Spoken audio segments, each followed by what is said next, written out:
Hi everyone, it's Mark Scheller, top St. Louis realtor, and I'm back today with another video in my series called House Defects and How to Avoid Them.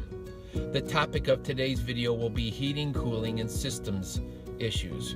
So St. Louis is just this remarkable city with these highly educated consumers. I mean, we have tech and we have IT and we have education, these big institutions and universities, okay?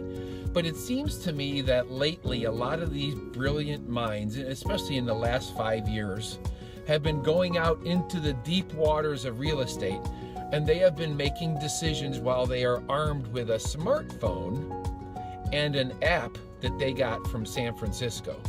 And would you be surprised to hear that sometimes the real estate choices that they make end up pretty good, and sometimes, well, not so much. All right, so the video attached is designed to try to help consumers understand the product deeper in hopes that this knowledge will lead to some much smarter choices from this independent community.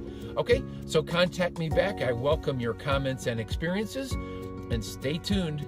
Those defects are coming to you next. So normally I try not to talk about people's cracks, but when their heat exchanger is cracked, it's a big deal. Okay, so see an image of it here.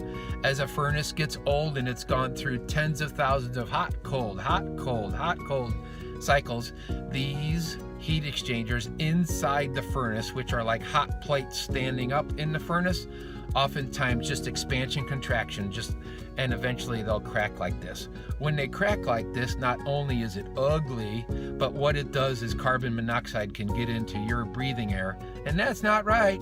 Here is the evaporator coil. It's the invisible part of the air conditioning system, and it pairs with your unit outside.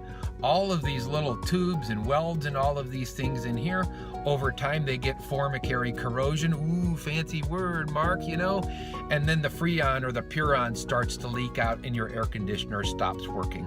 So there are signals inside the furnace. When I open the front panel of the furnace off, there are signals where I can see where there's problems with the evaporator coil.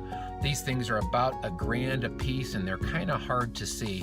So I will try really hard on every house. There are dates on them and I'm able a lot of times to diagnose how old they are. Okay, leaking water heaters. Most sellers will say, oh, that's not my water heater, that is my air conditioner. Even in January, oh, that's my air conditioner. No, it's not the air conditioner. Most water heaters are made with glass liners. They are brittle if they don't have the new big expansion tanks on the top just yet, which is now code, beep, beep, beep, beep, code. Then a lot of times those water heaters can crack. And here's an example of a pond forming in a basement. Not supposed to be like that. And here we have a sump pit with a sump pump in it, okay? There's a lot of confusion over these systems. When is it code? When do you have to have one? Should there be a sump pit in it? Should it have an exit pipe? Should there be a backflow thing into that? Aren't bugs and crickets and radon and things gonna get in my sump pump? So believe it or not, I'm kind of a nerd when it comes to this stuff and I would love to look at it.